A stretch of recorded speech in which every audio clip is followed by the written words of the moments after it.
So I looked at what would happen if we went back and paid people in silver. So I took the United States as the example. There's 157 million in the workforce in 2019. It was the latest data I could confirm. And the average work week was 8.8 hours. And the average wage, believe it or not, was higher than I expected. It was like, I think it was 26 and 16 cents. So I rounded the 26 to about an ounce of silver. I rounded the 8.8 hour work day down to 8. And I rounded down the 157 million to 150 million workers. And I did the arithmetic, and it came out to being paid in silver to be 1.2 billion ounces to pay the labor force in silver at current prices. Mm-hmm. You couldn't pay for the entire workforce of the United States for a day.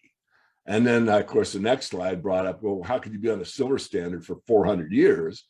And the answer, of course, and I didn't really give the answer out of my mouth. I wanted people to think about it, but obviously silver is undervalued so much in a historical basis that would have to be valued to what it used to be valued in times when we were on a silver standard or a bimetallic gold silver standard. So then I did some of that math, and I said, look, if the average wage is 28 an hour, and there's an 8-hour,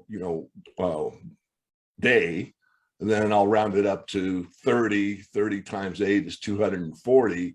That would mean that to be paid in an ounce of silver at 240, now you have the ability to go for 8 times as far. And I also made the mention that the actual labor rate for years from about the 1880s, I don't know the exact date, people could correct me, but in that time frame, another day, another dollar. $1 a day was a great wage, and it was wage. Now remember, a true dollar by definition is actually 3/4 of an ounce, but the Treasury punches out their coins and they say 1 ounce and it says $1. So the Treasury really doesn't know the definition of a dollar, but we'll leave it at that. I just want to get the general idea. So that would make it 200 an ounce, round numbers. And then I said, but just for the record, let's go one step further. And this is where I want to blow people's mind with this 2,000 an ounce title, Jim, because this is what gets people all frothy, and now they hate me and they're going to unfriend me and all that stuff. Yeah, it's catnip for our audience. They love it. People sort of like, that's a little bit too high. Yeah, but they love hearing it, right? Yeah. So you go to the 200 an ounce, it's just double what I wrote in like 2003. But in Roman times, 1/10 of an ounce of silver was a day's wage.